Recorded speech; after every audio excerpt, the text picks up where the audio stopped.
With piece, with tranquillity हम इस देश में जी रहे हैं। उसके बाद महात्मा गांधी जी का आना हुआ तो 1920 में, जिसको हम नॉन कोऑपरेशन मूवमेंट के नाम से जानते हैं, Gandhi ji it was the second largest struggle after Jallianwala Bagh. ये वो मूवमेंट था जब गांधी जी रहबरी करते हुए हिंदुस्तान के लोगों को और उसके बाद लोगों को दिलासा दिया कि हम इस जंग को लड़ेंगे और अंग्रेज से हम एक ना एक दिन आज़ाद होंगे। ये जो नॉन कोऑपरेशन मूवमेंट था 1920 में जलियांवाला बाग के बाद में जो हुआ, इसमें गांधी जी ने, इसमें नेहरू जी ने, इसमें भगत सिंह जी ने, सुभाष चंद्र बोस जी ने हिंदुस्तान के लोगों को कहा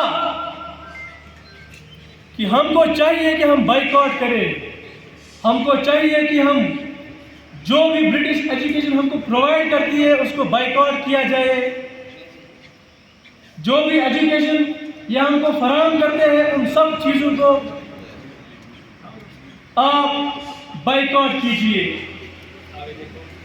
आप सब मेरी तरफ से गौर व फिक्र से देखिए प्लीज, ये मेरी आपसे रिक्वेस्ट है।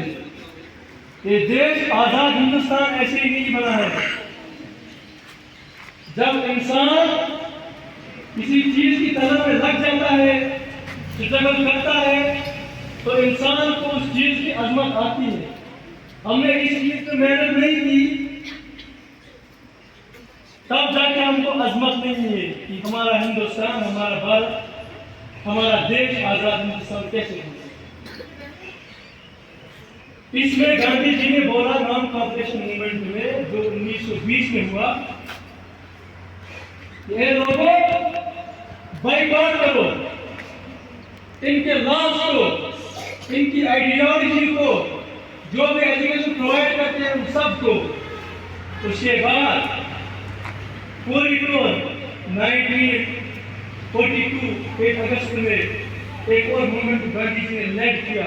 वो मूवमेंट था क्विट इंडिया मूवमेंट। ऐसा मूवमेंट था जब ब्रिटिशर्स को पता चला कि अब हमको भारत को छोड़ देना है, अब हमको भारत को लीव करना है, अब कुछ नहीं होने वाला। इसमें भी यही डिमांड थी, immediate demand, end of the British rule, also known as August movement. ये जो क्विट इंडियन मूवमेंट था इसको अगस्त मूवमेंट भी कहा जाता है। ठीक उसके बाद वो दिन आया, वो सुबह आई जिसको हम कहते हैं इंडियन इंडिपेंडेंस मूवमेंट। जब हमारा देश आज़ादी के बहुत करीब था, जब हमारा देश अमन सुकून के बहुत करीब था। ये वो देश है, इस देश के हर एक युवा ने बहुत स्ट्रगल की है, तब जाके ये देश, ये हिंदुस्तान इंडिपेंडेंट स्टेट। ये वो मूवमेंट है जिसका बड़ी बड़ी किताबों में, डिस्क्रिप्टिव में दिखाया गया कि ऐसा मूवमेंट था। अब हिंदुस्तान बहुत ही करीब थे, आज़ादी के बहुत करीब थे और ब्रिटिश रूल खत्म होने वाला था। ऐसा दिन आया, ऐसी सुबह आई। 1947 का ईयर था, 15 अगस्त था और इस देश को आज़ादी मिली इन ब्रिटिशर्स को। तो हमको भी चाहिए, we should be real impact of our nation. हमें चाहिए we should be factual impact of our nation. हमें चाहिए कि अपने देश के साथ हमदर्दी करें, दूसरे मुल्कों को साथ ना दे। हमारा भारत जिंदाबाद था, जिंदाबाद है और जिंदाबाद रहेगा।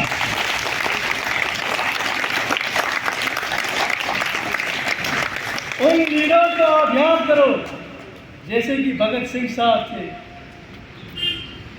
उन्होंने क्या कहा?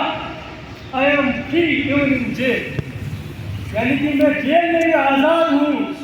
वो आज़ादी क्या थी? उसका मतलब ये था कि अगर मेरी जान को कुछ भी हो जाएगा, लेकिन देश का आने वाला भविष्य, आने वाला फ्यूचर जो होगा वो पीस में रहना चाहिए। वो उसके लिए जेल की आज़ादी थी। उन्होंने क्या कहा? उन्होंने कहा they will kill me but not my ideas. किसने कहा? भगत साहब ने कहा ये मुझको मार सकते हैं, लेकिन मेरा जो दिमाग है, मेरी जो सोच है, मेरा जो हिंदुस्तान है, उसको ये मार सकते। उसके बाद लाल बहादुर शास्त्री साहब आए। उन्होंने क्या कहा? ये बात गौर से सुनो।